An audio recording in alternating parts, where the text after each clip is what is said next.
क्या आप जानते हैं भारत में 70 से 90% लोग विटामिन डी डेफिशिएंट हैं?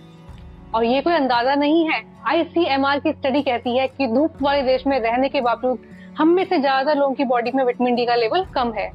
तो सवाल ये है कि सप्लीमेंट्स लें या सूर्य नमस्कार करें। विटामिन डी, इसे सनशाइन विटामिन कहा जाता है, लेकिन आयरनी देखिए, जिस देश में साल में 300 दिन धूप निकलती है, उसी देश में विटामिन डी की कमी एक साइलेंट एपिडेमिक बन चुकी है। अब जानते हैं कि इसकी कमी से क्या क्या हो सकता है। इसकी कमी से हड्डियां कमजोर होना, जोड़ों में दर्द होना, बार बार बीमार पड़ना, थकान, बाल झड़ना, ये सब इसके साइंस हैं। और लॉन्ग टर्म में ऑस्टियोपोरोसिस, डायबिटीज और हार्ट डिसीज का रिस्क भी बढ़ जाता है। तो फिर लॉजिकली सोचें तो अगर कमी है तो सप्लीमेंट्स ले लो। तो आइए समझते हैं कितना इफेक्टिव है। विटामिन डी सी सप्लीमेंट आमतौर पर 60,000 IU की एक डोज हफ्ते में एक बार डॉक्टर्स प्रिस्क्राइब करते हैं। यह तेजी से काम करता है। 8 से 12 हफ्तों में आपका serum vitamin D level normal range में आ सकता है। अब इसके क्या क्या फायदे हैं, जैसे कि फास्ट एक्टिंग, क्लिनिकली प्रूवन है ये।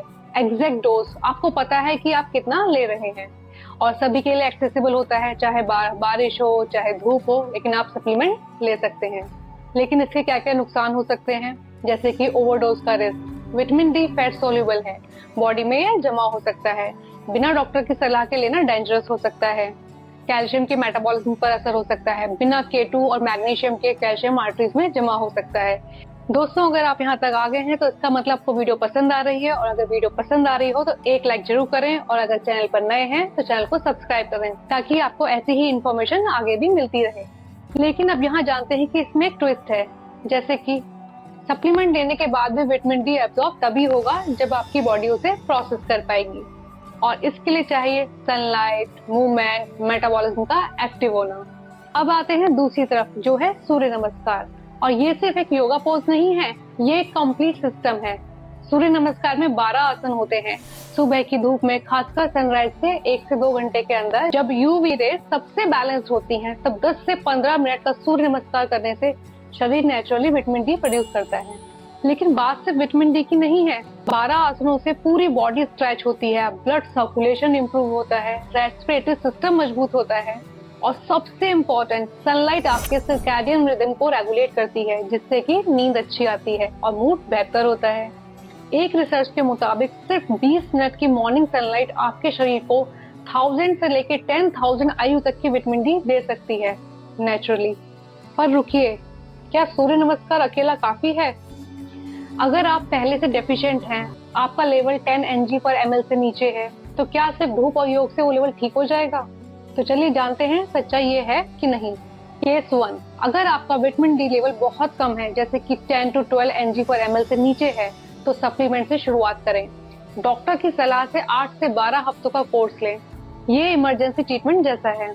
केस 2, साथ साथ रोज सुबह 15 से 20 मिनट सूर्य नमस्कार करें।